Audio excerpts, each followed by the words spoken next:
Cuffs are off, man. Get right. Too many left in these leagues, but I ain't gonna leave. I'ma get right. Get right. Down to the bottom and scratch it for all the. Hey everybody, Adam Rank here.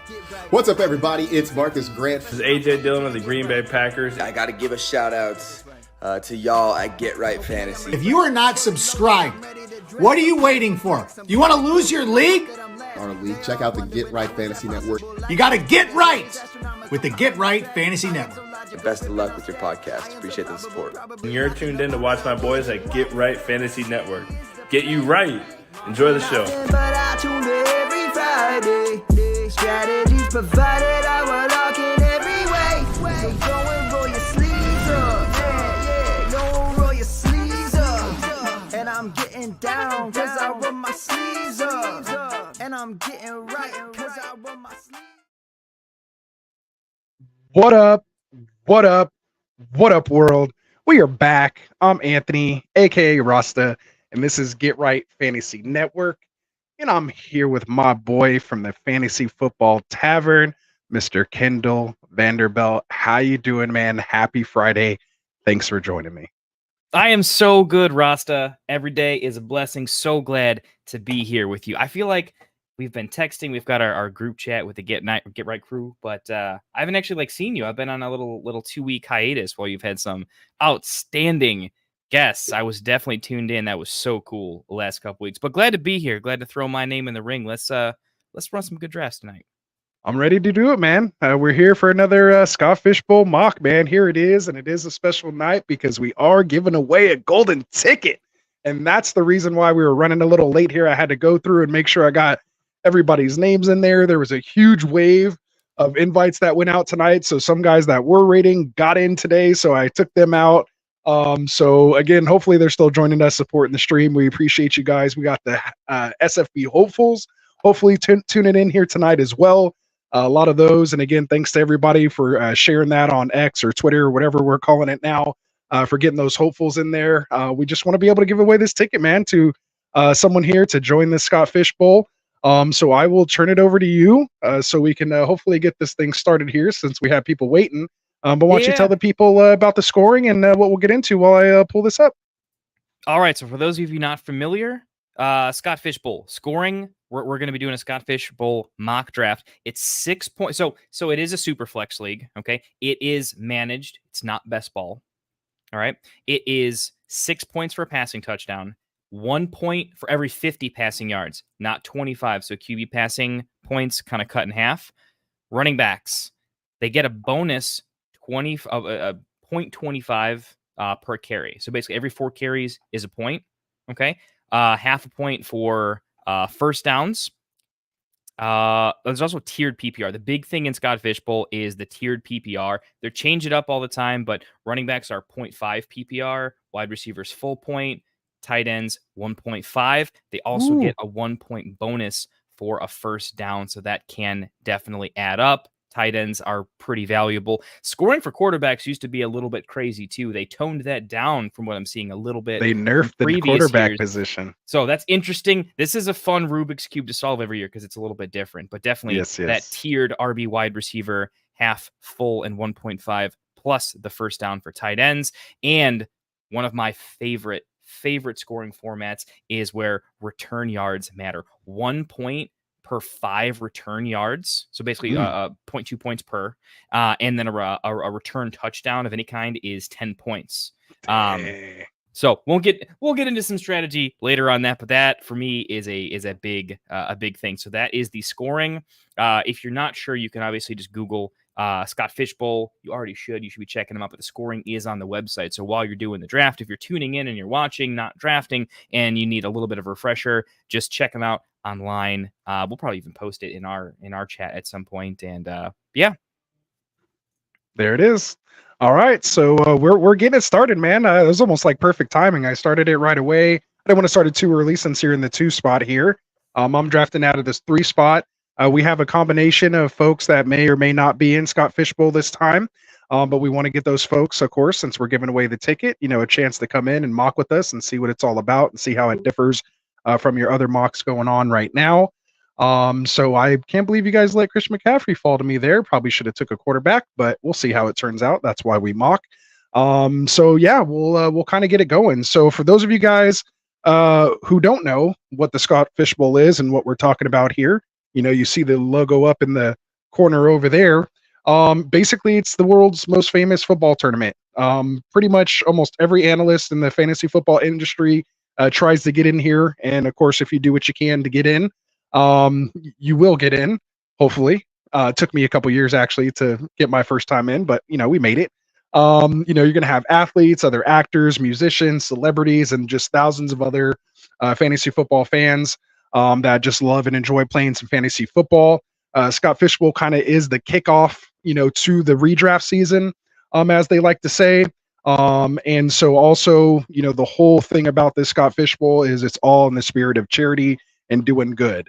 So it's promoting the good of fantasy football. I'm sure we've all been part of, some leagues that maybe had a toxic player or two here or there, and we all know that's not a lot of fun.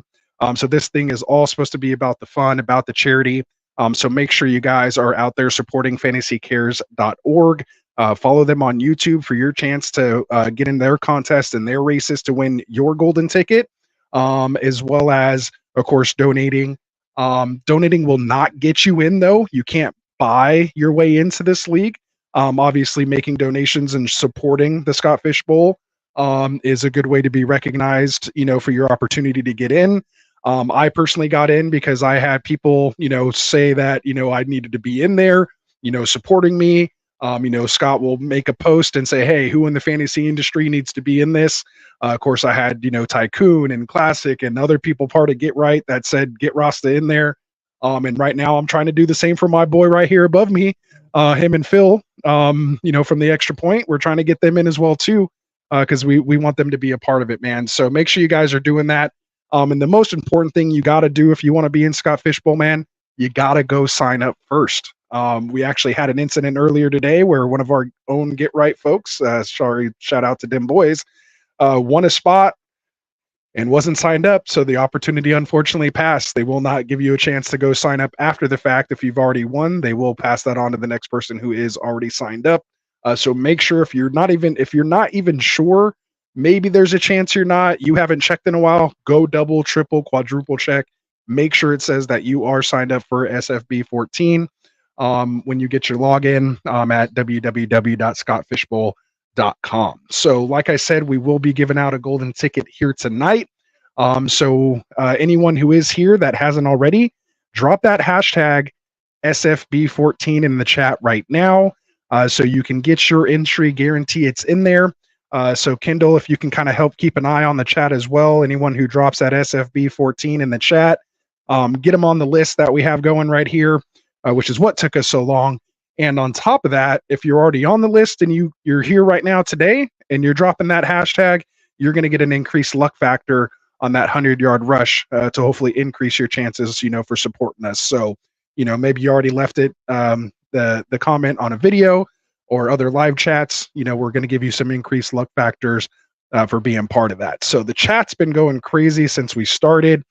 We got Mike in here, who that's a sleeper handle. I told him to drop that earlier in case we had anyone drop off. I think it's on me. 30 seconds. Let me grab Kyler here. There we go.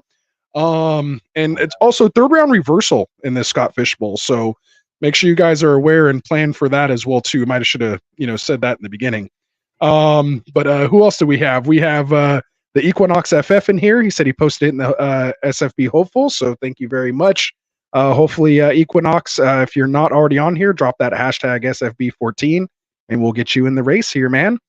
We have Monty in here. He's Sergeant Rock in the chat. So there we go. Yeah, boy right there. There it is. Okay. We have Vincent here saying what's happening, Legends. He's probably talking to you. Definitely not me. We got Dorte in here saying what's up. What else do we got? We got Breaking Ball in here saying what's up. And here we go. Says Kindle. Interesting detail in 23 average weekly under SFB 14 scoring. Rashid Shaheed was wide receiver 6 because of his return game work. So Rashid Shaheed seems to be the guy here this year, finishing as wide receiver 6 because of those return yard scoring. What do you think about that? So I'm actually in a couple leagues with him. He's a pretty sweet league runner. Has a really cool community, really cool crew. Does dynasty redraft. He does like mixed. If you win your league, then you go play the final boss, the winner of the other league type stuff. Really cool dude. He comes out with a spreadsheet where he breaks this down. He actually sent it to me in an email earlier, but it was 20 minutes till we had to go, and we had a lot going on in the background, so I haven't fully dissected it. But there is a spreadsheet that me and you are going to pour over this upcoming week that Rock sent me. That was very, very cool of him. Big shout out. Appreciate that. We're going to have to get to that. And yeah, I just like you, I'm huge into the return yard game. So that's definitely the X factor. And I think you just ruined like a lot of people's favorite sleeper just right off the bat. That's how you stream, guys. This is how we keep you sharp, man. Hey, easy here. Yes. This is how we do this. We give out all the answers to the test and still try to get a higher score than you. You want to plan for something really, really rough happening in your mock, you come here. Exactly. Jail Willie in the house here, man. Saying "Como están, beaches?" We could say that here. That's kid friendly.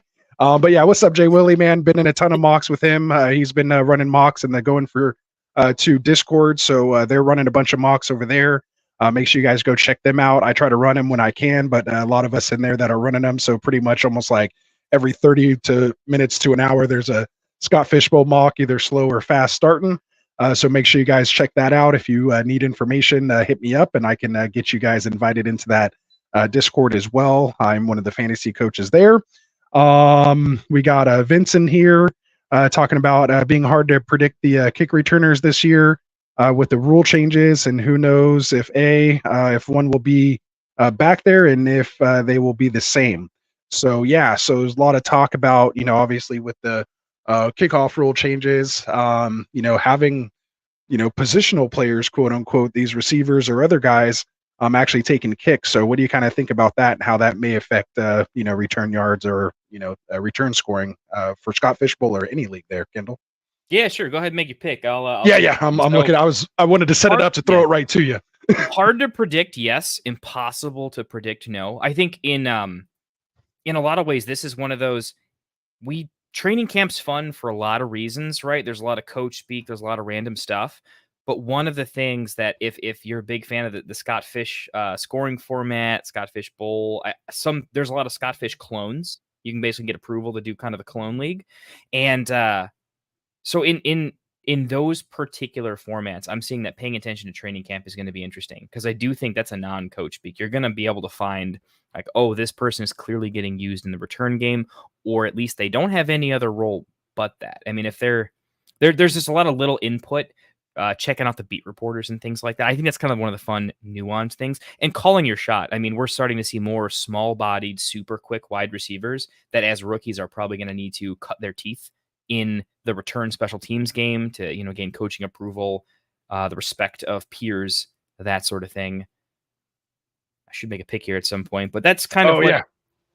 No, I mean, we can multitask over here. It's fun about like letting it run down to 10 seconds. It's just pure instinct. Like you want to really test your rankings, do a 10-second pick clock, and then really see where you're at, right? And I'm actually having kind of an interesting one right now. Ooh, got it. Okay, Garrett Wilson. I like it. Yeah, I'm getting a little silly on Garrett Wilson right now. I have a little tough decision to make here. I don't know if he'll make it past me, but do I go with the MHJ stack if he falls to me, or do I grab my second quarterback here? That's what I'm trying to decide right now. Have a couple options there. I could wait, see if Stafford comes back to me later. Tell me what you want, so I'll make sure it doesn't happen. Yeah, I know, right? Really, I mean, MHJ is probably the pick I'm probably going for. It's probably going to be. Again, it's a mock, so I don't care. But yeah, I was gonna say it's right there. It's either Pitts or MHJ for me. So if you guys take both of those guys, it really puts me on the fence. So that'd be really interesting. Oh, actually, he took both guys I wanted right there. He's probably watching. What's up, Awesome Eckler? I know he's watching. He's watching. Yeah. So there you go. So see if we keep each other on the feet. Monty says, do we think Scott Fish did the kicker thing just to screw with kicker haters? I would say yes. And, on MFL, you can actually flex like up to all 5 kickers in kicker spots. And as injuries and stuff happened last year, I heard on MFL, people were playing a ton of kickers in those flex spots. And again, there's no trades in Scott Fishbowl, but you can do waiver wire adds and adjustments. So that will definitely be available for you there. Ooh, this is a tough one. This is a tough one right here. What are your thoughts on the kicker situation there, Kendall? While I make my thoughts on the kicker situation. It's definitely not to. I understand the question where it's like, is it kind of messing around? Is it a little more gimmicky or kind of for fun type of thing? And I don't think so. I think it really has to do with it is hyper competitive and it's for charity, but part of it is with the new rule set. If it was a static rule set every year, I think kickers would just be it would not be fun. I mean, like they've been kind of pushed out of the competitive space. But when you introduce a new rule set, then having to slot the kicker points into the other positions and when and where do you take them actually becomes a realistically interesting wrinkle. Right now, it is still a wrinkle. It's the way it's set up for me, at least for the most part, is it's the little things like kickers can they can throw passes and score points and stuff, and there's little interesting things there. But I think for the most part, it's not a gimmick. It's just he's trying to add extra layers to an interesting scoring format. And why remove a layer that you don't necessarily have to? You would if it were all hyper competitive, in my opinion. I'm a no defense, no kicker. If it's hyper competitive, I don't believe in it. But for this, where there's other things, I do like it. And I think it's interesting. He's changing the rules, though. There might be years where it might get even weirder. If you keep that in, the point is, what can you do with it in the future if you keep it as a thing? Yeah, well, and I love what he did do with the kickers is making the extra point 3.3 yards instead of just 1 point. Yeah. So for those who may or may not know, that's how it works. So of course you have your field goal, it's per yards, you kick a 46-yarder, it's 4.6 points, but that extra point is worth 3.3 points because I think they kick from like the 33-yard line. So that's a fun little wrinkle as well, where you could stack with your quarterback or stack with another player. So boom, you get the 6 for the touchdown, you get the extra point. That's 9.3 points basically on one play. So that's an interesting little wrinkle as well too. I like that. Can we get Pat McAfee to come join the live stream one day? And can we get him and Fish together to talk about punters getting in here? my favorite McAfee story is that Palomalu ruining his opportunity at fame. Story. If you guys haven't checked that out, go Google it, man. It's one of the best stories he's told. He saw the drug dogs at the airport and he had $1 billion edibles on them and just ate them all. And I think Vinatieri was on the team at the time, and Pat just looks back at him and says, I don't know how this is gonna go. Vinatieri says, I got you. Let's go. And he just on like enough edibles to last a week, he gets on an airplane. Man, see, I haven't even heard that one. That's great. You gotta check that one out, dude. He's got some good ones, man. I think he was. So I'm over here in Osceola, Indiana. It's right by. It's real close to Notre Dame, like within 20 minutes of Notre Dame. We've got the French Lick Casino out in Indiana. It's not like super close to me, but it's close enough. And I think Pat has another story of being at the French Lick when Peyton Manning came in there. He walks in, just throws a ridiculous bet on he just picks a number. I mean, I'm talking like 23 red or something like that. Throws a bunch of money, walks into the casino, throws a bunch of money on one number, and wins. Takes his money and walks out. Oh wow, just insane. Yeah, I love crazy. That guy, man. Yeah, no, great show. What's funny is it took me a little while to get into him. I just hadn't watched it, but as soon as I watched my first episode, I was completely hooked. So. I've been watching him a ton. Kind of stopped during the off season, but in season, and going through the Super Bowl and Super Bowl week and media week and all that stuff, man, I was just all over it. Yeah, it was just a ton of going back watching older episodes, but yeah, very very entertaining over there. I love the McAfee show, man. What do you think about the draft so far? Obviously, it's an interesting scoring format. What do you think? Break down the first couple of rounds. What do you think's like an interesting? You break it down because I'm still trying to go through the chats. I'm not even when we got live yet. Okay. Yeah, I'm I haven't even got to the point where we were live yet. And again, big shout out to you guys in the chat here. Appreciate you being patient for us. I like Jay Willie's comment up here earlier. He said, "Always be late. Being on time shows weakness." So that's definitely how Get Right rolls over here. Victorious, what's up, man? Glad to see you here. New favorite here, the Get Right show. See him over on Phil's channel. See him over there on Kindle's channel as well. So appreciate you showing the support to all of us here, man. He said, "Oh shit, I realized I forgot to enter for the ticket. Hey, drop that hashtag right now, man. We'll get you in. It's not too late. We're gonna roll this thing out here pretty soon. So go ahead. I'm gonna still kind of going through these, pick things up. But yeah, let me know what you kind of see. Obviously, I've been doing these Scott Fishbowl mocks a ton. They kind of look normal to me now. But what sticks out to you from someone who maybe is kind of doing one or two of their first Scott Fishbowl mocks the season so far? You know me, I'm still an animal for mock drafts. It's all a different version of a Rubik's Cube for me. I mess around with different scoring formats just because I want to. I'm not a big league runner, so I don't create many. Most of my people know me. I don't commission almost any leagues, but I like being a guy who can create some fun in new leagues. I think fantasy football isn't solved yet. There's still really cool formats to be discovered that can make the sport we love so much more nuanced and interesting, and there's always levels to it. Same thing happened in the poker game. It was same for a long time, and then we still invented new games, and it's having a renaissance. So I'm seeing quarterback seems to be the one that's suffering. Running back seem to be pushed up in this particular board more than most. Tight ends are at a hyper premium. Normally I see the top ones go where they went here, but usually there's this middle portion of the draft where these next tiers of tight end have a pretty big break between when the next run starts, and it seems pretty fluid. Round 3, 0 tight end, so it was just that 1 round break. But seeing Ingram and Pitts go off in the 4th and then 3 in the 5th is probably about at least a full round, maybe 2 rounds earlier than I'm accustomed to, kind of in a tiered sort of way. So I think that's kind of interesting. Oh my goodness, that was probably going to be my pick too, man. I'm a full punt here. Actually, that's kind of interesting. I'm glad I went with it too. So I was like, let me see if I can get you. But go ahead.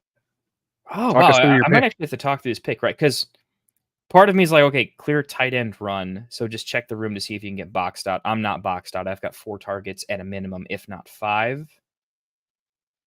In this particular form, there's some later quarterbacks in non-dynasty formats. In dynasty, I literally stopped taking quarterback in round 8. I'm done. I don't do any of the older guys. But man, this is interesting. There's still some producers at the wide receiver position that I'm pretty ridiculous on that I just don't know if I can pass, and I'm probably not.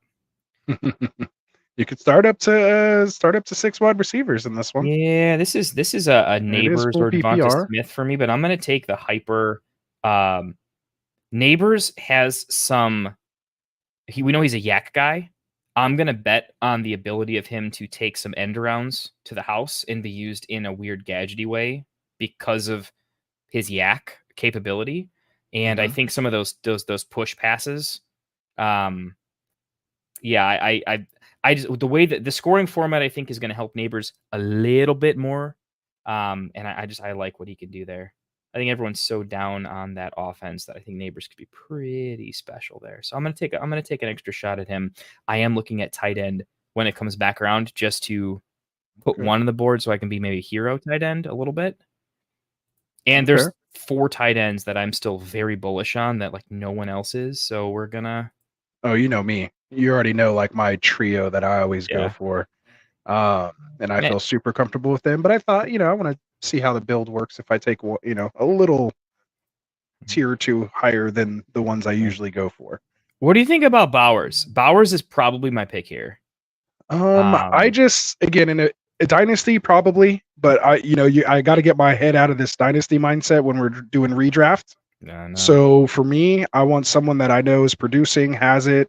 I think Bowers should fall. We don't know what's going to happen. It's not really a great offense. They're going to be run heavy.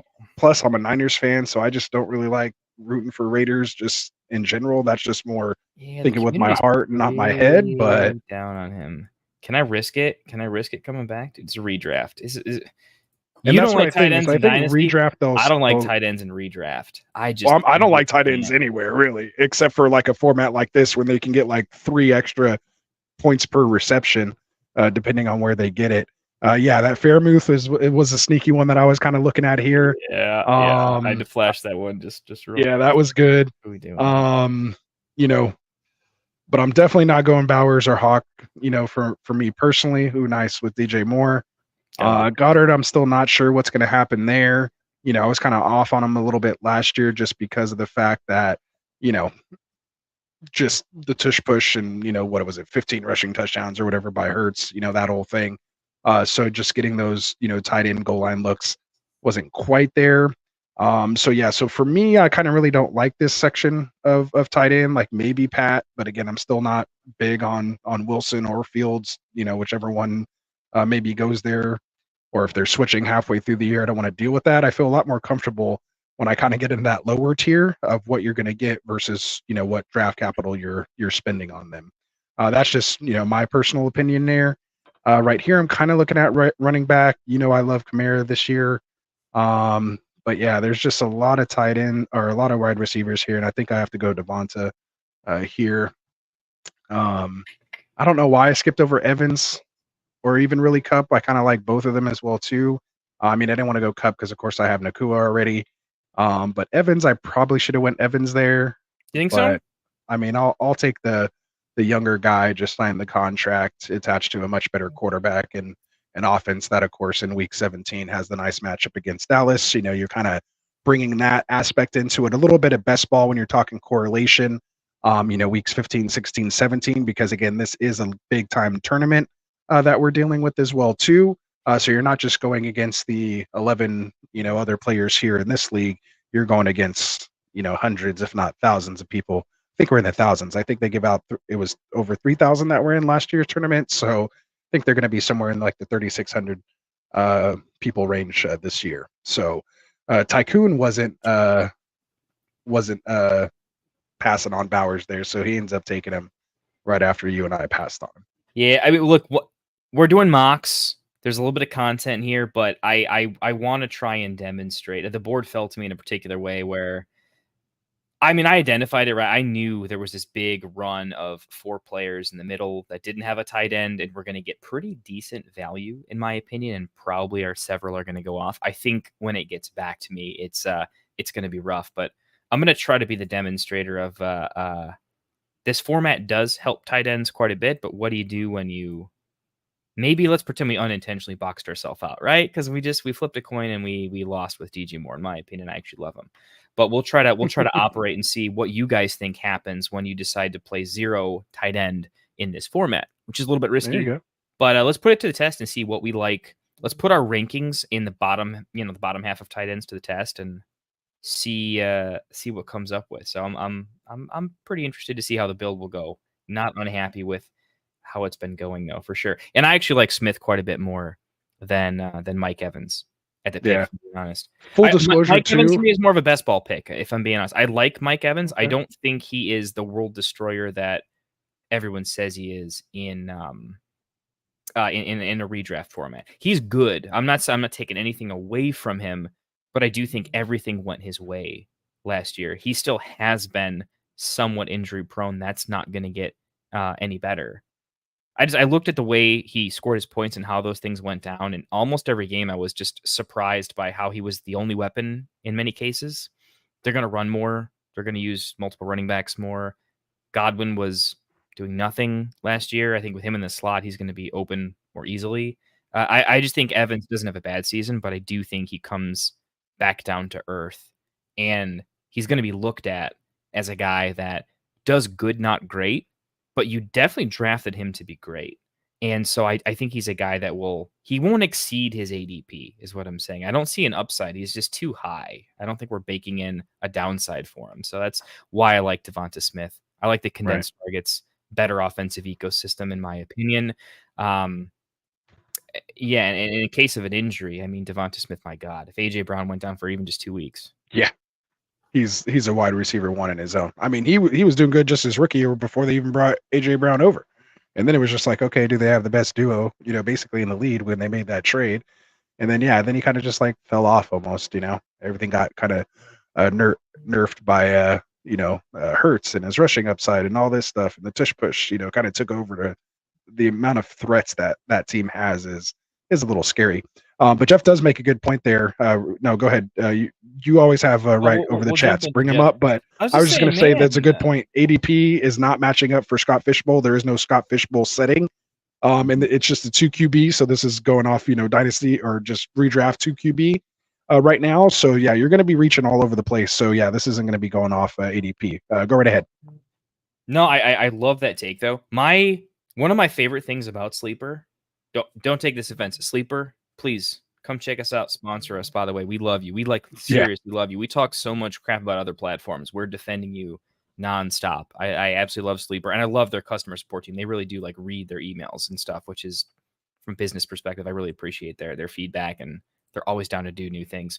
But what I was getting to here is my goodness, you're just dropping all the spicy takes. I am here's an interesting thing. Because all the rookie tight ends just smashed last year, I think everyone is way more in on the rookie tight end class this year with Ben Sinnott, with Jatavian Sanders, with Theo Johnson. There's even some Eric All. That's how you pronounce it. I'm so bad with pronunciations. I don't know these guys in person. It's Cincinnati's rookie tight end. Oh yeah, a lot of these guys over there. Yeah. So a lot of these guys are getting steamed up. I will say it is worth mentioning. I have like a split take here. One, this tight end class was predicted to sort of be bad in general. They're not bad players. They're all elite compared to last year.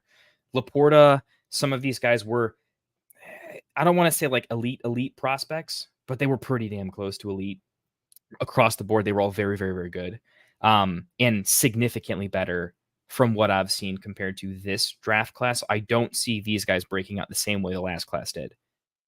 That being said, my take on tight ends going forward is you see what happens in the college game, the high school game, even before that, at this point. Players have better coaching, better nutrition, better physiology. They have across the board. We're just like breeding Olympic athletes. That means a lot at the tight end position, because I think they are taking these basketball players, essentially. Kincaid, he's a baller. Right. We're turning them into Tony Gonzalez days, right? They're just absolutely churning out great tight ends at a much higher clip than they used to. And I think a lot of that has some correlation with all of that earlier coaching, because we used to say tight ends take a while to mature and to do their thing. But if they have better coaching, higher football IQ, they're in the camps and things like that more, I think they can develop into the game more quickly. And I think we are going to see more early breakouts, and we're going to see a higher hit rate with tight ends. I'm already kind of feeling it when I look at the tight end landscape this year, particularly in redraft. I get to like tight end 8, 9, 10. I'm like, there's a steady drop, but there's not a cliff. It's all the way through tight end 12. I feel like it's very fine. It's very doable in ways that I would have never thought beforehand. So it's a split take in that I do think future tight end classes are going to have a higher and higher hit rate. Be a little cautious about this class in particular in a redraft setting. In Dynasty, I'm all over it, but in redraft, I think we want to be a little bit careful. What came back to me? And you are on the cclock, just so you know. Goodness, that's fantastic. And a couple things happened this round. First, Vitor, what's up, man? Congratulations again for getting in and getting your golden ticket today in today's wave. Congratulations. So we have taken you out of this race. So congratulations, my guy. Except for you totally took my Stafford stack there, so I had to pivot to go with the London Cousins stack, which isn't bad, but I'd rather prefer not having the guy that's coming off a torn ACL or torn Achilles. But yes, and so also Shaheed went off the board here, round 7. And oops, brought up the wrong one there. Atomic says everyone's on Shaheed, but they said he stopped returning once he started holding down that wide receiver 2 spot. So I actually really like him in best ball late for that wide receiver 2 before this Scott Fishbowl even started. I had a ton of Shaheed late, but I'd have to go back and take a look at that and see. I think I posed this question either on one of yours or Phil's shows, or I remember maybe it was one of ours where I was just in the chat. But I just wanted to see what people's thoughts were on Xavier Worthy being a potential returner with that speed, of course. Will they put him there as he, potentially earns his spot, as in one of the rotating wide receivers? Because, of course, they do have Hollywood Brown there still. Rice is there, not technically suspended yet. So, where does he see the field, and where are the targets going to come from if they want to put him to use? That might be a sneaky little spot to grab Worthy. Especially taking a chance on a format like this in a big time tournament like this. John, just while you're making your pick, Kendall, and I'll let you take over here. John saying, what division are you in this year? Are you doing a live draft? I don't know if you're talking to us or me or someone in the chat, but I'll just go ahead and answer. I actually had to change my division because I realized my original Mustafa division that I signed up for, pick 3, shout out to the 3s out there, was actually on MFL, and I don't do MFL. So I'm a sleeper guy through and through. Again, bring that sleeper sponsor. But yeah, so I had to switch to the Predator division. So now I'm in Predator, still got my pick 3. So I'm good to go. And Kendall's trying to get in here. But we do have Tycoon, who's in the 4 spot, in the 4 spot. He will be doing live draft in LA. Technically, I guess Orange County at the Trophy Smack headquarters, which proud sponsor of the show, trophysmack.com. Use that promo code GetRight. Go check them out. All right. That's gross. That's you such a go. gross pick. I had them in my queue because I was wondering. Actually, I had both those running backs there. Probably should have took the running backs, knowing that you guys already had your 2 quarterbacks. Kind of wasted a pick there. Always pay attention to that, guys, when you're in kind of this 2 or 3 spot. Because I most likely you guys weren't taking a quarterback there. But Ramondre signs a pretty decent deal at the running back position there. What are your thoughts about that? So I want to say I've been high on Ramondre because that's just not the right way to say it, right? But I have been above market on Ramondre. I feel like the market was really down on him in like every way you could pile on. You know, like inefficient. It's New England, and who doesn't love to hate on everything that is New England right now? They added, Antonio Gibson, who is a pass catcher, who is competent, who is capable, and it's a bad offense. So these are, what do you not want in a running back? You don't want good competition at the skill set they're good at, and you don't want a bad offense. So that's why Ramondre is like a super fade. In my opinion, though, I think Ramondre has not ever done anything wrong. When the team was competent, that's the best I can say for him. He was an RB1. When the team was so ridiculously bad, it was embarrassing, and they were out of the game in fourth quarter, so there's no point in throwing him the pass. Then he was bad, and he was banged up. I just think he's going to easily outproduce his ADP, so he has an extremely safe floor. If Antonio Gibson continues to struggle with fumbles, perhaps, or is just not the pass catcher that Ramondre is, right? Keep in mind, they also have a bunch of rookies at wide receiver, so while they figure out how that makes sense, it looks like they have a billion wide receivers. They also have a billion not great wide receivers, so I could see this as a team that wants to run the ball, slow the clock down, speed the clock up. Technically, they want to keep games close. They want the clock to come down. I think Ramondre is going to be good. I think he's easily going to return value here at the 8-2. It's hard to say that in this format because it's just an interesting format. But where he's going around, I do like it was between him and Monty for me. Monty is like the ridiculous safest floor. I don't love the ceiling for a tournament I want to win. Monty's like a redraft guy for me. He's a small. Right. So I would have preferred Swift. Swift was the pick I definitely wanted there. I think Swift has some hidden upside for sure. But am I happy? Like, would I take Stevenson or Kamara? I'm taking Stevenson a lot there for his upside. I'm taking him over Aaron Jones. I wouldn't take him over the next couple of guys, but I think he's sneaky. He's not my favorite pick at 8-2. There's a lot of other guys, but if you're going to go with, I think he's almost like, he's not a hero RB, but he's a stabilizing RB at 8-2.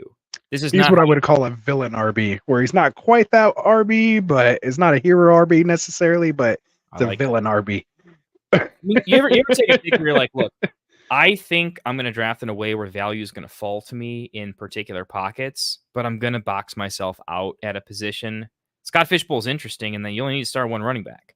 So yeah, only one of every position, and then the rest are flex. So gives you so much flexibility in your builds. What it changes for me, though, in a set your lineup format, is 0 RB is kind of an interesting fade for me.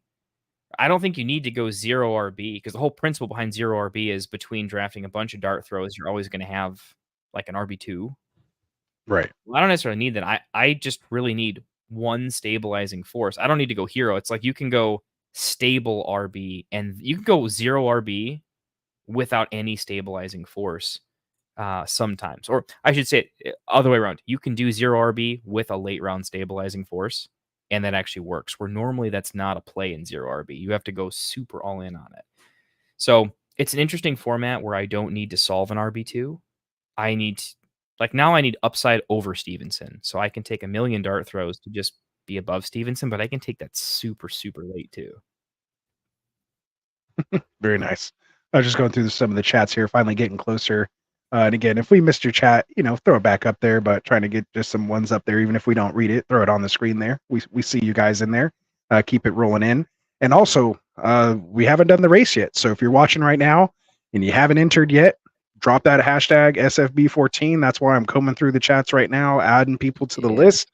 So drop that hashtag SFB14 if you want to get in the race here for the golden ticket. Which we'll probably give away here once we probably hit like about round 12, 13 or so, as the draft kind of starts winding down and a lot of these, just starting to become more just kind of depth pieces and stuff. We'll start getting this race going here. So hang tight with us. It's coming soon. We know that's what you're waiting for. So there you go. Patty didn't make it back to us. So he wasn't going to make it to you because he was coming off the board with me next. He was top of my queue. I was going to give it a shot. But yeah, what else do we got here? So Worthy is worthy when we were talking about Worthy, but he said Hardman's going to be the return man. That's right. And Hardman's back again too. So you want a return guy? I'll give you that in mind. Oh, there you go. Yeah, the rugby guy. That's pretty much why everyone said they added him, right? You think his family calls him the rugby guy now too? Oh, really? I mean, hilarious. Like all of a sudden, like markets for him opened up out of nowhere, like he's in the entirety of the US, he's just the rugby guy. Right. Remember when the Niners drafted a rugby guy like a couple years back? He never did anything, but I remember at the time it was like, oh, they got this rugby guy. It was the same kind of thing, but yeah, maybe we were a little early there.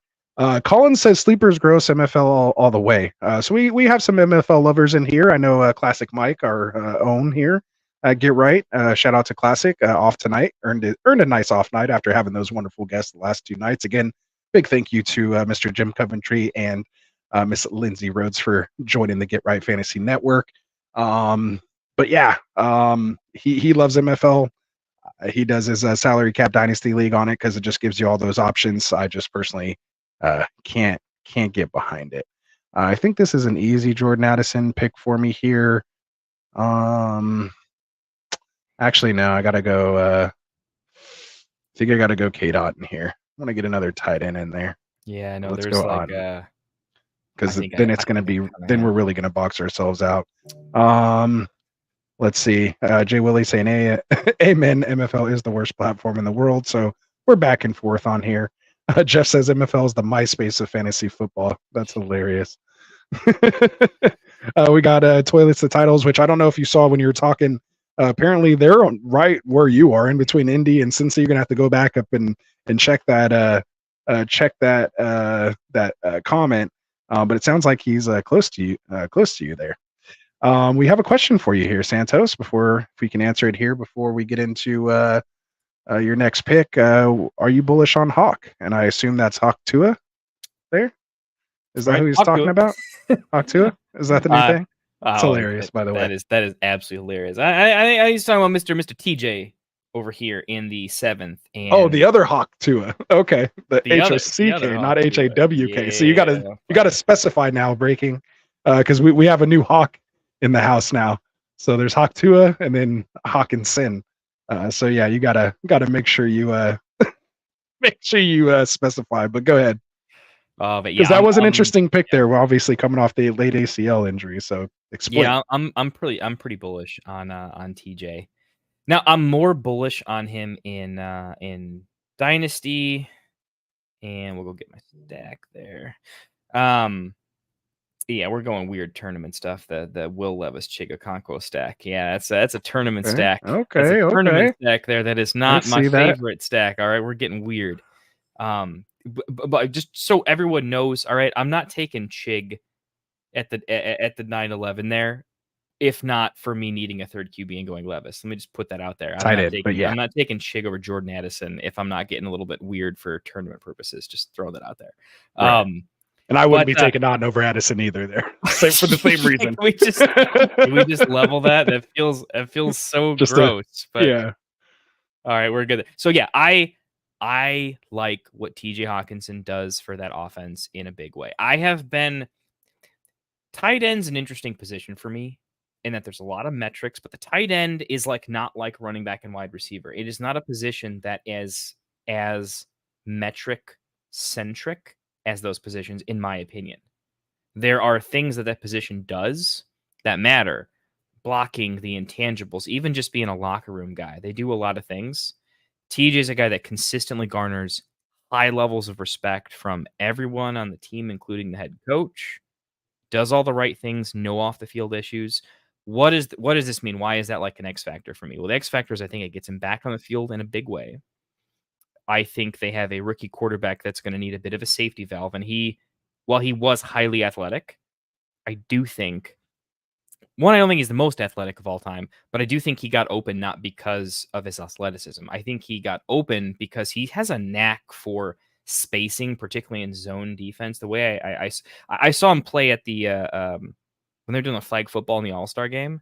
I know it's a weird example, but he was like the best player in the field in like a weird way. Just like a touchdown on every play. He was just open. I think he has a good football IQ, and I think he's in an offense with such big star power that it will make no sense for any defensive scheme to include spying him to any way, shape, or form. I think his ability to recover, because he is still pretty young. I mean, at 26, what was he, 25? Like just turned 26. He might have been 25 when he tore when he tore his ligament. I forget exactly what it was, but the point is, modern medicine plus his athleticism. I think, he might be a little slow at the gate, but not slow enough. That's why I reached for Chig pretty quick, and I'm okay. I'm pretty bullish on what his second half of the season is. This is a tournament style thing, so I'm looking for players who are down but can have big second halves, because that's how you win these big tournaments. Are these guys that can really come into their own and are suppressed ADPs that can be league winners in the playoffs. I see him as that. I see JJ getting doubled, tripled, quadrupled at some point. Addison doesn't feel like a field stretcher. It just feels like the route they have him run for a lot of schemes. I just see TJ as a guy that, regardless of his health, I think he's going to garner like nearly 10 targets in an offense. I think he's just a stabilizing force where he's got such a safe floor. I don't know. He's a flag plant for me. I don't know what else I can say about TJ. No, that was good. I mean, I think that was a nice hawk take there. Not a hawk Tua, but a hawk take. He's going behind Goddard. Like, I don't like that. It's things like, people are like, man, are you like steamed up on Hawkinson? I'm like, yeah, man, tight end 8, sign me up. Stuff like that. Like, I'm not saying he's like amazing. I'm saying, guys, we're taking Dallas Goddard over him. I don't know about that. You tell me, Hawkinson versus Pitts. If Hawkinson is healthy by week 2, you tell me Hawkinson versus Pitts. Pitts clearly favored. Tell me who's the 20 points apart. Tell me who's the Minnesota quarterback at that time, and I'll tell you. If it was still JJ. Kirk Cousins, I would tell you Hawk. So hey, you know me, I'm if you're telling me it's Darnold, then it is Darnold. It is going to be Darnold for like 8 I think I'm going Pitts there for once, which is, you make me say two things that are terrible, but I'm honestly fading Hawk this year in redraft. Love him in Dynasty if you can get him at the right price. Again, because he is only 26 years old. Again, since I'm usually a late tight end type guy anyway, if I can kind of get him late and just kind of stash him, for that next year, it's good to go. And how you mentioned about second half, that sparked me to let everybody know as well, who may not be aware, playoffs for Scott Fish are a little different as well too. So Scott Fish, the regular season runs weeks 1 through 11. So that's also really sneaky. You got to start thinking about bye weeks too. And when you're making those picks, because it's kind of like commutative scoring as well too. So it's like the average of all of your previous weeks plus your like the week of the playoff score as well too. So for example, regular season is weeks 1 through 11. Week 12, 2,000 teams advance, and basically each team gets their season average plus their week 12 score, and then the bottom X percentage of the starting field is eliminated. So they eliminate about 500 teams. So week 13, which is wild card week 2, same thing. So you got to know if you have someone that has that week 12 or week 14. I don't think there's a week 13 bye week this year, but week 12 and 14, which I know like Josh Allen has week 12 bye. You're going to be missing potentially your number 1 pick first week of playoffs, and you may not make the cut. So if you take someone like Josh Allen, you may need to take a second quarterback pretty early as well as possibly a third to be able to, fairly earlier than someone else, just understanding those bye weeks if you have someone on a week 12 and week 14 bye week. So many things and nuances that you got to think about here in Scott Fish, which is why I love this. Like you said, it's the Rubik's Cube, of fantasy football. As you know, I'm a big Rubik's Cube fan myself. I just completely geek out on this stuff. Why I started saying it before I even came on the very first show that I joined with you guys. That's where it came from. Oh, that's funny. Yeah, I might have to get some stuff going on there. Hey, what are you thinking here? Break me down your build. Who are you thinking of in the 11-10? I'm a big talk me through your thoughts here. I'd love to hear it. All right. Well, one thing too, I want to get your thoughts on maybe while I'm talking through this real quick. And someone keeps mentioning it here in the chat, and I do see you here. Who was it? But basically saying Neff fans team here in the 8th spot. Just drafted his first quarterback, Deshaun Watson, and only has running backs and tight ends here. So give me your quick talks on that, and I'll let you know how I went through my pick here. But for me, it's pretty much JSN is pretty much who I'm leaning. Sure. So it's not crazy. It's really not as crazy. I haven't looked through the specific players. I think I would have gone a slightly different route. We always do, but it's not crazy. This is you can start one wide receiver and that's it in this format. So right. That's why it's not crazy. And honestly, when we look at the guys that are still on the board compared to a traditional draft, the 24 draft class having some really nice upside rookies, there being some interesting situations overall with some dart throws. It's not as crazy as it looks when you need to start one wide receiver, and it's tiered PPR. So the traditional, like all the tournament best ball players who are the winning strategy right now, it kind of is pretty wide receiver hero and heavy and doing all that sort of things. Hang on, I gotta make a quick pick here. Oh yeah, you're on the clock. You got 10 seconds. Okay, there you go. Not bad. Yeah, the whole thing there is because you only have to start one wide receiver, you can go a 0 wide receiver approach, wait till this 12th round, and I'll just give some like names that could come off. If he goes, okay, he could draft, if it doesn't go off, he could draft DeAndre Hopkins. Followed by, I'm just going to pull all the top producers. He could go DeAndre Hopkins. Brian Thomas is still on the board, who could be pretty elite. Romeo Dobbs, I guess. I'm trying to think of some. Sutton's okay, it's thinner. I think if he's going with this strategy, I think maybe he waited a touch too long, because as I do think he's missing a lot of the elder statesman producers that he could get away with. But he could probably draft DeAndre Hopkins as a wide receiver 1 and be very, very good for way longer than he should, if that makes sense. And Cortland Sutton as his wide receiver 2 without a trade and be in pretty great shape. He could even go down further and get that Jerry Jeudy stack with Watson as well too, and kind of be maybe halfway decent over there as well. Yeah, so, not terrible. I mean, at least get the stack and try to get as much value out of that you can. Mm-hmm. I mean, I think realistically, you got 13 seconds on the clock, just so you. Oh, it was right here. It's Victorious who was saying, 5 running backs, 4 tight ends at the time. Yeah, he was the one giving us the updates throughout. Oh yeah.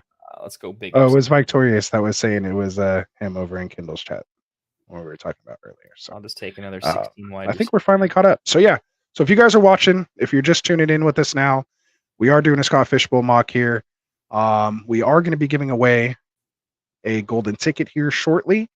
So make sure you guys tune into that. Drop that hashtag SFB14 in the chat if you want your entry to make sure you're in here. And I will make my pick here. Kind of maybe lead in Jaylen Warren here. Obviously with CMC at the helm at running back, I'm pretty much set and forget there.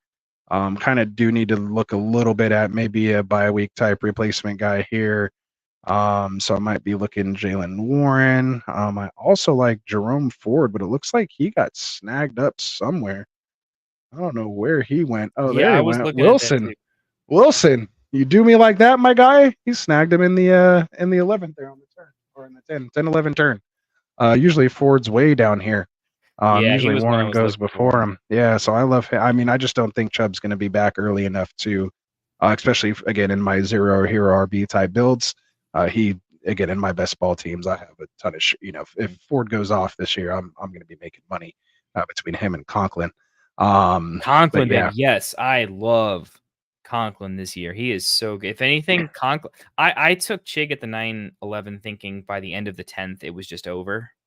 And then seeing a couple of these guys trickle into the 11th. That is fantastic. Conklin is probably one of my most hero redraft. Like you don't even draft him. Pick him up off of free agency in week 1. Like he won't be drafted. For sure. And had I been paying attention maybe a little more, I might have tried to swing around and maybe it still might happen. But I probably would have maybe went a little Drake May, Hunter Henry, a little mini stack right there on the turn. Yeah, I like that too. Had I kind of, been paying attention a little more. He's going to have such an elevated snap share with all the rookies mixing in with the veterans that will have injuries and just they'll probably just a nice little safety blanket. I mean, when you look at like snap share across pass catchers that are non-running backs, I think the snap share for Hunter Henry is going to be kind of out. And his touchdown upside. Yeah. I mean, there was a spot there. I don't know if it was last year or the year before where he's just like scoring just touchdowns all the time. Yeah, I mean, he was like a 4 for Mac Jones. Remember 30. That? He barely hit 5 for 50 type of stats. Yeah. He'd have 1 or 2 touchdowns so often. I'm so glad it's the first kicker off. I am so in love. Hey, there we go. Jay Willie bringing the kickers here. And of course, we are only doing 4 bench spots here. So, but for the sake of the draft, everyone's probably going to fill out their rosters in full. So maybe Aubrey wouldn't go this high, but in this particular mock, given the short bench, you gotta get him in there. So yeah, I feel like it's an understood thing. Like one of your last picks can be a guy you'd take 3 or 4 rounds later, but it's a mock where you have limited spaces and you want to get your guy. You want to fill your team out. Yeah, type of a thing here. All right, so you kind of take over, look at the draft board, check the chat. You kind of take over. I'm gonna start entering the names. To get this 100-yard race going here. So you start driving there. The content, the chats, the everything is all you. Turning it over to you. So I'm gonna get these in here. Just let me know if I happen to get back on the clock again. But yeah, all right. Go right ahead, my guy. All right, let's look at the board here. So interesting draft for a number of reasons.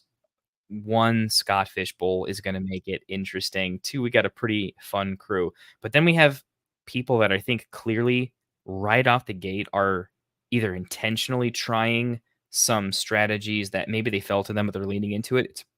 It's a mock draft in this format. This is a great type of format to mock draft because you kind of need to understand the unpredictability-ness of this type of format where it's just not solved. And so early on, we had, I don't know how to pronounce it. I'm just going to say Neffen 12 over here. If I'm pronouncing that wrong, hop in chat. Let me know what's going on. Went hero, not even hero. It's just went like high T, RB, and tight end. Very cool, very interesting. And then Wilson, who consistently does very well in every mock that I've seen him. I like a lot of his picks. I think I like a lot of his draft philosophy. He goes with the bully tight end approach. And so you have a bully tight end drafter and a technically a bully tight end drafter with Neffen as well, who's going with another strategy. But you have huge positions that are coming off pretty consistently round after round, creating these pockets of imbalance at points that are kind of interesting. And there's the one thing I can say about this draft is it seems very imbalanced in a way that at every pick, it feels like there's a value at 2 or 3 positions. And with just a minute to kind of figure it out, it is pretty interesting because you can look at, tight end's dead, I should take one, but there's amazing wide receivers. There's amazing positional players. Yeah, so that's why I think they've done something right with the scoring format because of the distribution of ADP of players compared to Dynasty, compared to Redraft. I think they did a nice job here, and it's pretty interesting. I'm trying to break down the early QBs versus the folks that faded. And I think because it's not a dynasty format, you're getting very quarterbacks that should produce a reasonable amount of points far later than they usually go. Some pretty good value there. Wide receiver value is kind of insane, but in a format or wide receiver running back, it's kind of just who's better. It's interesting to me. Not sure. I'm not quite sure if I have like a favorite or least favorite draft. It's such an interesting format. I can kind of go pick by pick and kind of look at some interesting ones. Yeah, Zeke's pretty interesting there. I'm not the biggest Zeke fan. I feel like Zeke is a little bit he's got more downside than upside. He was an upside guy last year. I think we're chasing what happened last year. And I think they're going to use more of a 3-back committee than 2 in Dallas. And I think Elliott's not in great shape. The Darnold pick on Minnesota is interesting. I actually don't mind that. I think he's going to be there longer than people expect. Mike Williams for the Jets. I think this is a ridiculous value. I mean, this is an obscene value at this point. Obviously, everyone is baking in his injuries plus new team, plus maybe I want to say possibly niche role, but they're giving him the worst case of those scenarios. Like Mike Williams versus probably Marvin Mims, probably even like a Tyler Lockett. I think Mike Williams has more overall upside. So I like him there. I forgot to remind you of your pick, but obviously you had a pretty good. Yeah, I've been kind of peeking up there as well. Yeah. And listening to what you're doing and copy and pasting, and I don't think I'm really taking in any of it. But I seem to be doing okay. Hey, we do what we can here. I think we're going to take a running back here. I only have 2. I don't need to go crazy. I just hate drafting running backs. There's like 10 running backs out of like the 50 that are draftable. I'm between Charbonnet and, because this is a tournament format, Kendry Miller's interesting. I don't think it's enough. Charbonnet's pretty great for me. Jalen Wright's pretty good for me. Ty Chandler is someone I'm considering at some point. I'm just going to play the ADP game. We're going to take Charbs here. Ambiguous backfield, clearly 2-headed. Pass catching role, but that's not as good in this format. It's mainly banking on an injury, and if there was an injury, his pedigree and what should be an elevated, much better than last year offense. I'll take it. Maybe not my favorite pick. We are hoping to wheel a tight end here, in my opinion. I think there's a couple of underrated situations here, and we've gotten into that. So, but maybe we can wait. Jatavian Sanders has been buried for little reason. I like Isaiah Likely a lot in tournament formats. We're going to see if maybe we can wheel one of those guys. So I'm going on kind of one of my solo video rants here. I'm just walking you through. Yeah, no, you're good. I like it. You're filling the time going on. We could consider running back. We should consider tight end. I'm so flush at wide receiver. I would need pretty ungodly upside. We have 2 rounds left in this mock to sort of demonstrate our thoughts and what we're thinking. Take a quick peek again at the tight end room.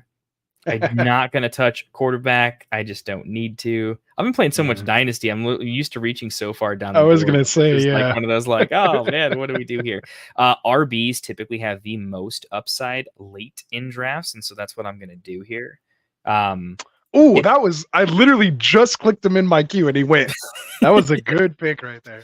I like so it's worth spending like 10 seconds on. My point is, so Rasta, you play a lot of underdog best ball. You're a best ball tournament DGen, winning player. By promo the way, code get right. Definitely 42nd place. You need to be doing some more best ball videos. Maybe we'll do a couple every Monday together. Come join us on a Monday.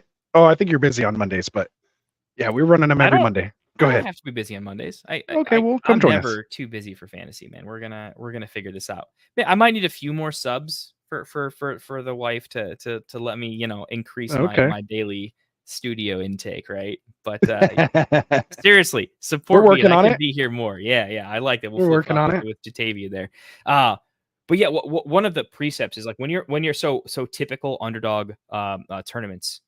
Early season, you've got the 20-round tournaments, but then you get into the 18-round, right? In the 18-round ones, honestly, and the 20-round runs, I think when you're talking about your last 2 picks, historically, running back has been the league winner as opposed to wide receiver. Yeah. Not discounting Kyron Williams, your Puka, but it has been more the Kyron Jerick McKinnon type of player. Yeah, exactly. That style of player has been more league winnable. Right. I'm not saying there's not league winners at wide receiver, but when you're talking about even just like league winner to high impact player, if you're going to look at that range, running back super late is much better. And I drafted in a way because if I'm going to win this tournament, right? I'm probably going to need between my Seattle and Minnesota picks there, right? These are like reverse stacks. I'm betting on, physical RBs with a slight injury history here. I'm banking on an injury to win the tournament, essentially, but I'm making multiple bets on it. But that's why, if I'm saying, if you're choosing between, hey, I actually had this from I'm forgetting the name. I'll think of it at some point, but someone messaged me on Sleeper earlier and was mentioning, hey, Ty Chandler or like Darnell Mooney late in drafts Chandler, of this easy. nature, right? Like, look, you don't ever want to start either of them, right? Except when you do want to start one, what's the scenario? The scenario is Ty Chandler is the RB1 for a pretty powerful offense.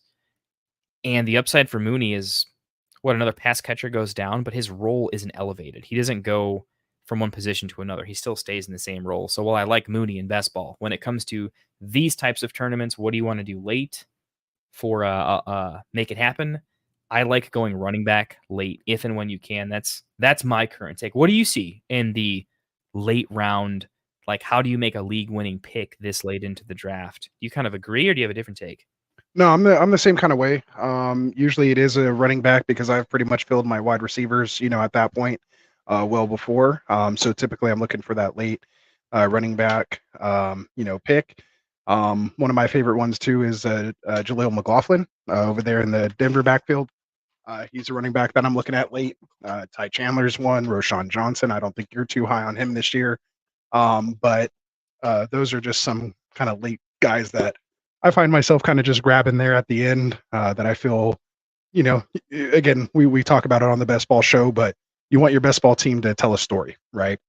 So, you kind of tell yourself, okay, DeAndre Swift gets hurt, that type of thing. Roshan passing back there, could walk into a nice situation depending on what happens with Herbert, just could, I just, you kind of see it. Obviously, it's a late pick, most likely not going to happen. But when it does, it could pay off, big time.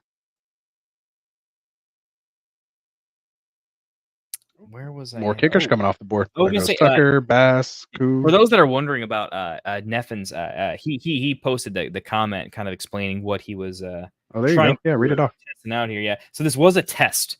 He was testing a strategy out, waiting on wide receiver until very late, and then going returner heavy.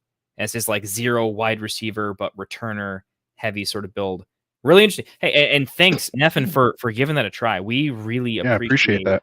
Interesting strategies. It gives us cool things to talk about. But honestly, even for me personally, for me wanting to win in my leagues, when I do mocks with competitive players that also are willing to, instead of drafting chalk, they're willing to go outside of their comfort zone, do some interesting strategies. It creates more nuanced mocks that actually prepare you better for weird situations in your actual leagues. And so thank you for trying that out and doing it in kind of a nuanced, but I think competitive way. And for explaining that. Appreciate that quite a bit.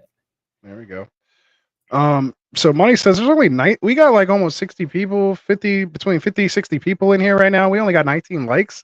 About to give away a golden ticket, guys. Hit that like button. We should be at least give me half, like 20. Can we get 25 out of 50 so we can give this ticket away, guys?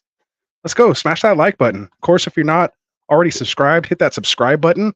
We will be giving away the golden ticket here in just a moment with the draft following or finishing up right now. So we'll pull that off the board. Let me get this new thing up here. And you ready to give away a golden ticket, man? I'm ready to give away a golden ticket. I'll take one if you're giving them out too, just for the record. I'm not a part of the old bowl yet, though. I would love to be. Let's get one. I'm super fun. I cannot wait. Whoever gets this, I want to let you know you got this ticket in a draft I was in. I am going to be so behind you in this draft, man. Right? We're going to live vicariously through you representing Get Right here. It might be someone with their own channel or something like that, but either way, we're going to be connected forever after this. So if they don't, you should start one. If you want to take a plunge and jump in, man, this will be a great time. I want to go and take my first YouTube. See DB Coop, my bro here, saying join Get Right if you need subs. So there you go. Kindle has done that, part of the Get Right Fantasy Network umbrella here. Make sure you check them out. The Fantasy Football Tavern. Of course, our boy Phil over there at the Extra Point. Links are in the description, guys. Make sure you're subbed to them as well as us, because when we go check, I'm going to have these guys check. We're gonna ask for a screenshot proof of the winner to make sure you're subbed to all 3 channels. You got to be signed up for that Scott Fishbowl before we turn your name in. So make sure you're there. If you haven't already, this is the time to drop that hashtag SFB14. Either get in now or forever hold your peace. So let's do it. Get right all. Everyone's getting excited. We got people rooting for Dorte, rooting for people and stuff, man. Let's get excited. We're about to give something away. Come on. A chance to get into Scott Fishbowl here. So let me see in the chat. We got chat going on here. Wait, let me see where the likes are, because if we're not at 25 likes, we ain't giving nothing away. We're going to close up and we'll give something away maybe on Monday where we could get 25 likes. I need at least 25 likes, guys. Come on. We're at 22. Do I need a bonus stream tomorrow? You know what I mean? Like, we may have to here. We may have to. Let's see. Vince is already removed, I think, right? Yeah. Did we remove him already? I just saw that right now. Let me see. He said he's Mr. Grimm's 2919. So, oh no, I did have you in there. So let me go back and the honesty. See, this is the kind of good community. This is the kind of crowd we got here, man. I'm telling you guys. So let's go. I hope I don't have to put all those numbers in again. Hey, we had a blast too, Colin. Thank you very much. It was great having you guys here. Monty, for sure. Did I mess it up? Sergeant Rocky. Oh, I knocked somebody else out. Thanks for stopping by. It was Pat Joyce, Mr. Pat. So we're gonna go back down to 19, and nobody else is dropping SFB14 in the chat while I'm doing this. This is gonna be Pat Joyce. All right, so we got 19 entries. You have a 1 out of 19 chance to get in Scott Fishbowl. I don't know where your chances are going to be better than that. All right, giving out over 3,000 of these tickets. You have a 1 in 19 shot here. Again, man. Shout out to all the SFB hopefuls. It looks like we have the 25 in there. Oh, I'm seeing 24, but maybe 25 will get there. Hopefully we have it by then. There we go. Monty gave an extra thumbs up in the chat, so we'll count that as 25. Toilets, the title says, put Kindle in there for that vacant spot. Unfortunately, he's not eligible. I know. Since he's part of Get Right here, so just kind of part of the business, but looks like I'm going to get him. Don't worry about it. We're going to get him in, man. We're going to get him in. There we go. We got Colin saying he's rooting for another SFB hopeful. So here we go. My only hope for this is I hope whoever wins is watching right now. I just hope it doesn't go to someone who's not watching. So when we did our 1,000 subscriber giveaway, I was so stoked that the ring that we gave away went to someone who was watching live that night and was able to claim it. And that was a look at that bad boy right there, brought to you by our guys over at trophysmack.com. It's awesome. And oh my God, where is my ring? Usually it's on my hand right now. They don't sponsor me quite yet. I know I'm part of Get Right, but like they're much cooler for us. I'm still a customer. Trophy Smack is actually really cool. I like them a lot. Absolutely. And these are what these bad boys look like in person. They're heavy. They're big. Nice size. And make sure you guys go check them out. Use that promo code Get Right. All right. I think I've delayed long enough. I think we have as many people in here that it's going to get. We've hit the 25 likes. Victoria says he just signed up for SFB 5 minutes ago. It was a close call. So, hey, better late than never. Better late than never. All right, chat. Let's see. The first in the chat, give me a number between 1 and 5. The first Kindle number 1 through 5. 3.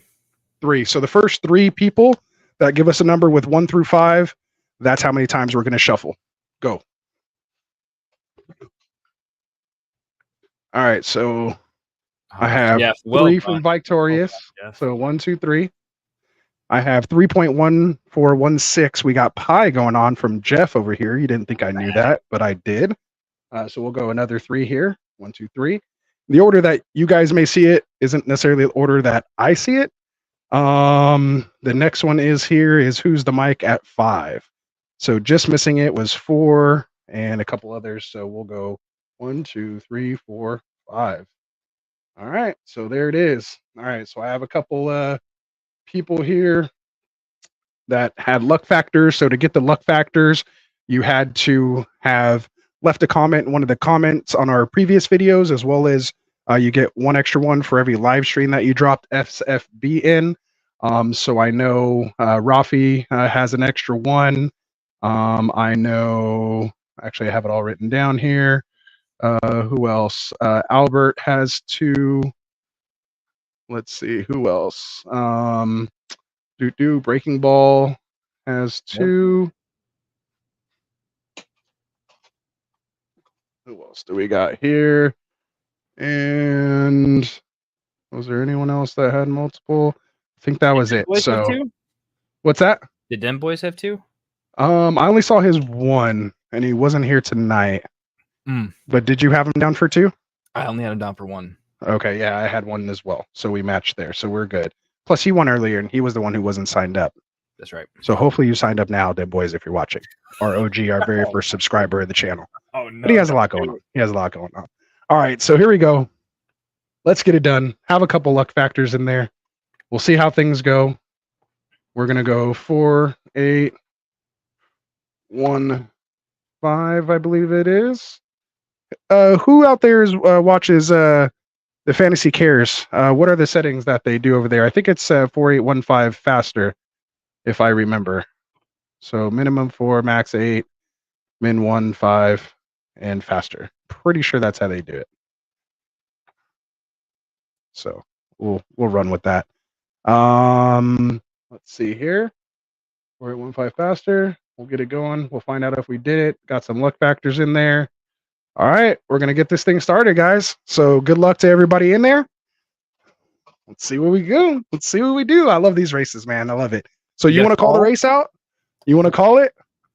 You mean a comment, or you mean just call? No, like call the race. Like, oh, we have so-and-so jumping out into a lead, and oh, this person's coming. You know, you want to do that whole thing? Yeah, let's give it a shot. All right, give it a shot. Yeah, there we go. Yeah. I've heard myself talk enough tonight, so I'd much rather hear you. So give it your best shot. Here we go. Never done this. Good luck, everybody. Let's get this thing started. And we are off in 3, 2, 1. Good luck, gentlemen. Track. Oh my God, Oceanada was out to a big Pat Joyce. Oh my goodness, but John Thursby's coming up. Albert Market on the top. Pat Joyce. Joyce. It's so close. Pat Joyce. Serp Sniper. Pat Joyce. San Fran Psych coming across all odds to finish in 3rd. We have poor Victorious. Skipper 13 overcoming Pat Joyce. What a race. What a race. That was amazing. That was awesome. So, Syrup Sipper 13, congratulations. You've won the golden ticket. Are you here? Are you here in the chat tonight? But we're going to have our 2 runners up. So, Pat Joyce and San Fran Psych, stay in touch. Stay in touch. And let us know. We're going to need your Twitter handle. However you signed up for Scott Fish, make sure you get a hold of us. Our contact information is in the description. You can hit me up on Sleeper, through Twitter DM, through the channel, or through my personal at Rastafarian or at Get Right Fantasy. First and foremost is Syrup Sipper here tonight. It looks like a couple of people. Everyone's saying congrats. There we go. Is anyone in a league with Vince? Syrup? Does anyone know Syrup in here? So there we go. Pat was here. So Pat's 2nd place. So Pat, make sure you send me your contact information on DM just in case Syrup Sipper doesn't get back to us. You will be the winner. And unfortunately, San Fran Psych, who were in the Scott Fish Dynasty League in together, it looks like Pat's here, so he knew he won. So I doubt it goes to you. But yeah, so if you know Sip and Syrup, or Syrup Sipper, sorry, Vince, get a hold of him or her. Let him know or her know that they won, and they got to get in touch with us very soon, or else it's going to Pat, because Pat's here, and Pat wants the golden ticket. So if we don't hear from them, I'll give it 24 hours. If we don't hear from them, Pat, make sure you send me your info, because it will be you. So there we go. Congratulations, man. Golden ticket. It's the Scott Fish Bowl 14. Congratulations. Woo, that was exciting. I wish we had another one to give away. Maybe next year. I want to see their draft. Whoever wins it, just for the record, Pat, if it's syrup, if you're watching this, I would love to do a breakdown of that draft. I think we should do an episode on it. I would think it'd be super, super fun. Rasta, let's do one. Let's do a breakdown. For sure. Well, I mean, we can always break down mine or Tycoon's or hopefully yours. You know what I mean? We'll all be in part of this. On Monday. You know how badly everyone wants to grade one of yours? Oh, I'm sure. Oh, we're going to get the chat. We'll stream it. I'm going to have the chat do a rating on you. We're going to have some fun. Victoria said we didn't capitalize his name, so it crippled his runner. My bad. Totally my bad on that. We'll have to run it again. We'll run it again. All right, man. So that was awesome. Again, big shout out to Scott Fish. Again, make sure you guys are checking out fantasycares.org. Make sure you're checking out their YouTube. They're running races weekly as well. You know, DB Coop says Ross is great as an automatic F. It's usually how it goes whenever we grade mine. But make sure you guys are checking out fantasycares.org. Of course, donate. That's what it's all about. You know, Toys for Tots and several other charities that money goes towards. You know, even if it's just $5, $10, $25, or more, if you can do it.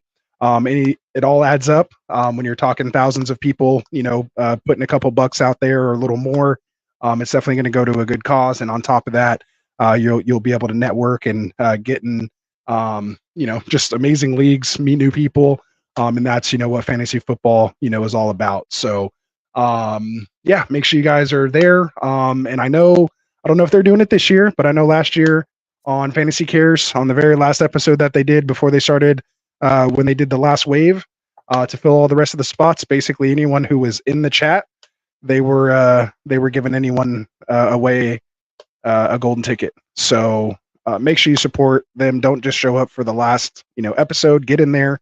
You know, follow their Twitter. There's contests and things you can do to get into their races, into their drawings and stuff like that. So again, go check out fantasycares.org. Of course, always when you have a chance, thank Mr. Scott Fish for the time and effort he puts into this, as well as everyone else, you know, between Ryan and Dynasty Outhouse and John Bosch, you know, all those guys that are a part of it. I hope to continue to be more part of it. You know, being able to give out this ticket was just kind of our way of, you know, helping spread the word, of course, helping raise funds, and of course, representing the Get Right Fantasy Network. So again, thank you guys all for showing up, supporting. Hopefully you guys all make it in and we can all play together.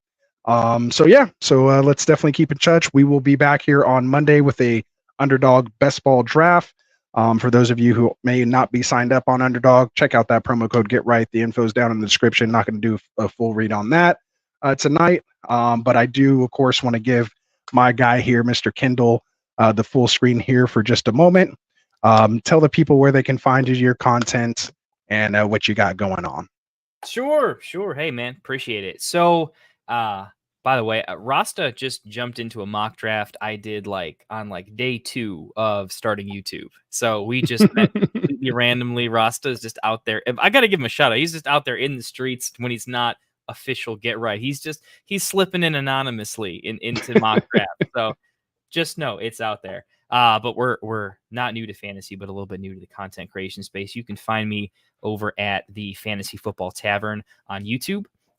I really like mock drafts. I come from a strategy game background. I've always been quite good at draft strategy. Dynasty is a little bit newer over the last 4 or 5 years. Gotten really into that, and then fell in stupid love with Underdog and the best ball drafts and the tournaments and what they have done to evolve this game that I love so much. But come check me out at the Fantasy Football Tavern. I do a lot of collaborations with Rasta, with the Get Right Fantasy Network crew, which I'm a part of, and Phil Ruskin. We're going to have a new series dropping soon about debates, redraft, and dynasty. I'm going to get Rasta against Phil against Classic. We're going to let them I can't wait for that. Death on players that they're bullish and bearish on. So should be pretty fun. But if you like mock drafting, come check it out. You want some draft analysis? Check it out. And yeah, anything fantasy football, come give it a shot. I'm trying to get to 1,000 subscribers because I'm super new, but we want to keep doing this. So definitely come give me a look. Let me know what you want to do. I don't have enough subs, so if you have a video you want, I'll probably make it. Just let me know. Very nice. Good stuff, man. Always a pleasure to have you here. Always love talking football. Like you said, we're basically talking in that group chat all day long about football. Seems like we've been drafting in several drafts over the last couple weeks together as well too. So that's been a lot of fun. We have one ongoing right now. Every draft we're always next to each other too. It's sick. It is nasty. I'm glad there's a few guys we're a little different on. But for the most part, yeah, we kind of have similar outtake. Being next to Phil is for sure the worst. Because we're like almost dead on when it comes to players and strategy. It's very annoying. Obviously, you've seen my reactions when we were doing our dynasty startups, a few weeks ago when we do those in May, sniping me several times there. So again, probably why I was happy to have you guys come on the network here and be a part of, what we're doing. Love what you guys are doing. Love the content you have coming out. Keep it coming. Again, we really appreciate what you've added here to Get Right Fantasy. We've obviously been a more redraft focused, community and network. So to add this dynasty aspect to it, has been fantastic. And so love with both you and Phil are doing. And so speaking of Phil, did I pull my mic out or am I still good? You're good. Okay. I heard a little something. I thought I pulled my mic. I thought I got too excited and pulled my mic out there. Hey, it's only like 8 or 9 your time. It's like not a quarter to 10. You gotta keep it locked in there. Bro. I know. I gotta be good. But yeah. So speaking of our boy Phil, man, he's with the extra point. His little tagline, like I like to say, everyone scoring touchdowns, but you got to come out and kick that extra point. So make sure you guys tune in to the extra point with Phil Ruskin. He's live on Thursdays because that extra point could be the difference between a win and a loss. So he dives into the nuances, very stat driven. Type show. We're kind of more here on the mother station, a little more entertainment value. Of course, we hit you with the stats and stuff as well. But of course, Kendall and Phil, they're diving deep down into that dynasty stuff. Again, Kendall with his draft stats and player values and trades. And then of course, Phil with your startup and just dynasty concepts and strategies. Just great stuff that we added. I love listening to you guys and being able to talk football with you. So with that said, we're hitting that hour 30 mark. So we will wrap it up here for tonight. Was there anything else I forgot here, or we good to end this thing? Just keep coming, hanging out, man. Mondays, Fridays. This is just a slate now. Who knows what shows we're gonna come out with later on? But at least for me, there's enough of us now because Rasta's doing some recruiting out in the streets, bringing cool people together. Not that I even belong in that circle, but hey, man, thanks for showing up to that mock that one day. But if you guys have content ideas, we have a sleeper channel as well. Get Right Fantasy Network sleeper channel.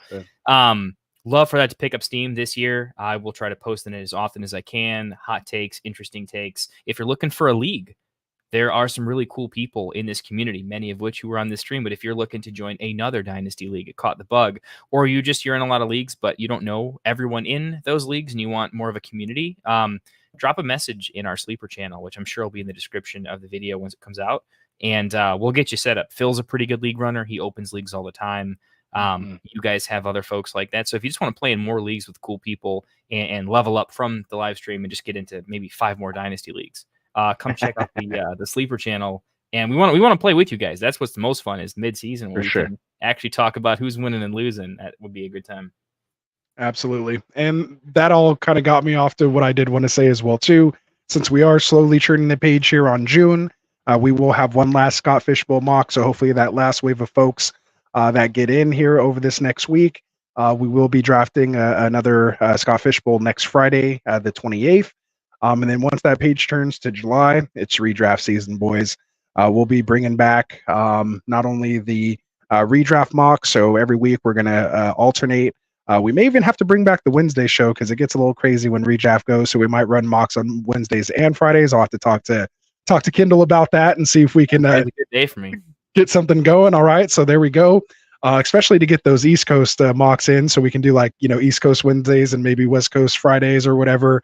We tend to be a little later here, but you being on the East Coast gives that opportunity this year.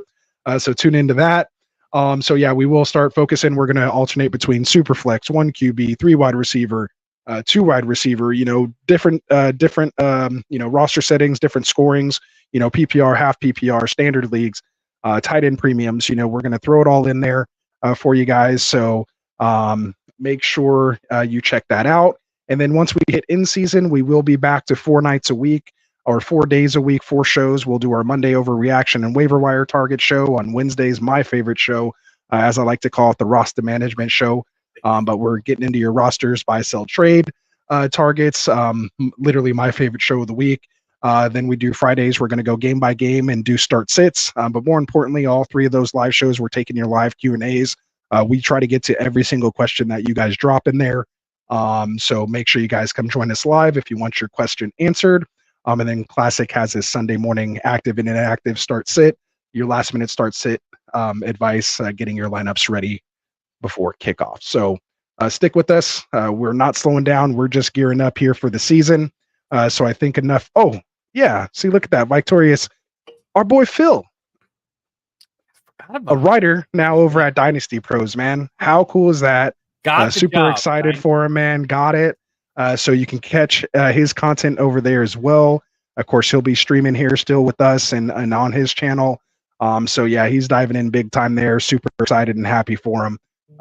So yeah, so well said, Victorious. Way to look out for our boy over there. So there we go. I don't even think I put up the right comment. There's the comment I was looking for. I wasn't reading the right. I was like, yeah, I was reading it, but I clicked on something. See, it's not even late over here, and I think it's because I haven't had a drink yet. You know, we were late to the stream. I didn't really get right before the stream, so time to catch out a little bit now. So yeah, it's 15 minutes away from me. Oh, so there we go. We found that out. You guys are close. Right before the stream. Actually, we just randomly found this out. Very cool. We'll see. Well, maybe one day you're gonna pop in and Vike's gonna be in this chair, and I'm gonna be sleeping. Just hanging out one time, right? So there we go. There it is. Easy as that. All right, man. So we're saying cheers. We'll get out of here by now. Sorry to keep you guys a couple minutes extra. Again, really appreciate the support that you guys have here, man. Keep liking, keep subscribing, share it with your friends. I understand you may not want to drop it into your other league mates and give away your source. But maybe other leagues that you're not part of, or when you're doing mock drafts, come have them hang out with us so we can get to it. So again, we appreciate you guys. We will be back again on Monday with another best ball mock draft or best ball real draft, real money draft. So check it out. And then of course, stay tuned for Kendall and Phil's shows and videos that'll be dropping as well. So when we're not live, go to the Sleeper channel. We're always checking it. I can tell you, Rasta answers faster than anyone I know. He'll get on Sleeper too, though. But you've got the whole community vest, so we can only stream so long. We're going to get to a point, hopefully, where there's a show almost every day. I think that's part of the goal. But when there's not a show, I mean, I can't watch a show when I'm at work. Maybe I can, but you know what I mean? Jump into the Sleeper channel. We're going to try to do more posts. I'm definitely trying to do more just little content there just to create the conversations. If you're at a spot in your startup draft and you're not sure, you're kind of between two players, rate the trade. What are you guys thinking? It's a really great community. I didn't have one, but the Get Right guys do. And I have been so impressed by just how much fun everyone has there. It's not all like, hey, I just need advice and then I'm gone. It's a cool community. I'd like to be in leagues with everyone there. So I will do my part. Take a penny, leave a penny is how I like I like to say it. Yeah. So well played, Rasta. Love the community. I can't wait to give my ridiculous opinions to everything in that chat. Love it, man. All right. So from all of us over here at Get Right, we appreciate it, man. For my boy Dustin who popped in here, my brother-in-law, appreciate you, my guy. For my guy Frank, who'll be here. Of course, Classic, who's been getting wasted all day. So love it. Enjoy yourself, man, and your day off. He earned it. As always, of course, for our boy Phil, for you, Kendall, appreciate it. As you guys know, I'm Rasta, man. We'll be back here. Again, appreciate you guys. Peace out.